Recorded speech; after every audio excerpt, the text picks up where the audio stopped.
안녕하세요. 북클럽입니다. 제가 오늘 준비한 책은 아무도 상처받지 않는 대화법 하야시 켄타로 책입니다. 그 중에서 제가 오늘 소개해드리고 싶은 부분은 인간관계를 망치는 주범 우월감 준비했습니다. 비난하고 싶은 마음이 올라올 때 극약 처방. 팀원한테 일을 맡겼더니 아주 개판으로 해놨더라고요. 남편한테 장 좀 봐오라고 했더니 엉뚱한 물건을 사왔더라고요. 아이한테 빨래 좀 개라고 했더니 엉망으로 해놨더라고요. 판매자한테 상품에 대해 물어봤더니 설명을 제대로 못하더라고요. 이렇게 말하는 사람들의 마음속에는 어떻게 이렇게 쉬운 일을 못할 수 있느냐는 혼란이 들어 있습니다. 내가 했더라면 이미 다 끝났을 텐데 어우 답답해. 욕실용 세제를 사오라고 그렇게 말했는데 주방 세제를 사온다는 게 말이 돼? 항상 내가 옷을 어떻게 개는지 다 봤으면서 어떻게 저럴 수가 있지? 월급 받고 일하면서 왜 저 따위로밖에 못하지? 속으로 이런 생각이 들다 보니 저절로 상대방에게 부정적인 말을 퍼붓게 되는 거죠. 그런데 이 네 문장 속에는 공통점이 하나 있습니다. 그게 뭘까요? 그것은 바로 나는 할 수 있는데 너는 왜 못하니? 라는 거만한 태도입니다. 거만한 태도는 땡땡 하는 건 당연하다, 땡땡 해야 한다, 못하는 게 이상하다 라는 논리가 깔려 있습니다.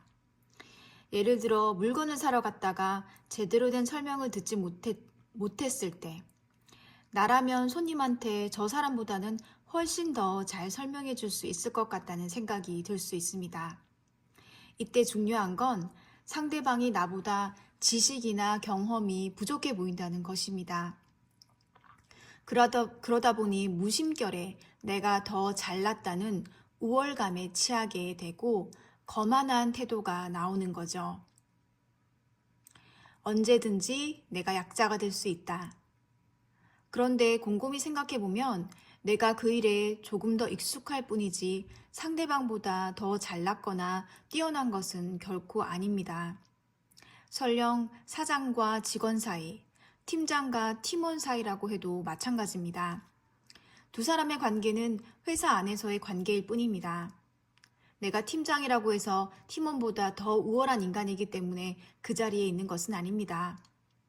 특히 요즘에는 나이가 어린 직원들이 베테랑 직원들보다 IT 소프트웨어나 SNS에 더 능숙한 경우가 많습니다. 그럴 경우 팀장이 오히려 팀원에게 뭔가를 배워야 하는 입장으로 바뀌는데 그럴 경우에는 한순간에 권력 관계가 뒤집힙니다. 내가 상대방보다 더 잘 안다는 생각은 그래서 위험합니다. 언제든지 내가 약자의 입장에 처할 수 있기 때문이죠.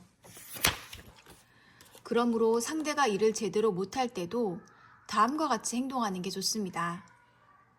잘하고 있는 점부터 인정한다. 그 사람은 자기 나름대로 최선을 다하고 있다고 생각한다. 다음에는 더 잘할 수 있도록 내가 먼저 부탁하는 방법을 바꿔본다. 먼저 속으로 저 사람은 나름대로 최선을 다하고 있다라는 마법의 주문을 외운 다음 마음을 차분히 가라앉히세요. 그리고 나서 타인이 아닌 나 자신의 행동에 초점을 맞추세요.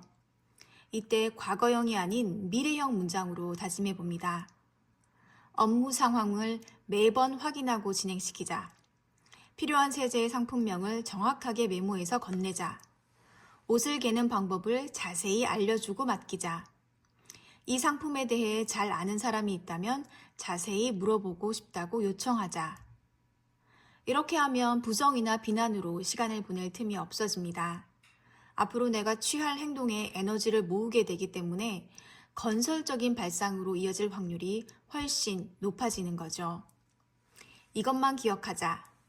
습관적으로 누군가를 비난하고 있다면 주어를 상대방이 아니라 나로 해서 앞으로 할 일에 대해서만 말해본다. 나는 앞으로 땡땡땡 해야겠구나 라고 말이죠. 감사합니다. 지금까지 아무도 상처받지 않는 대화법이었습니다.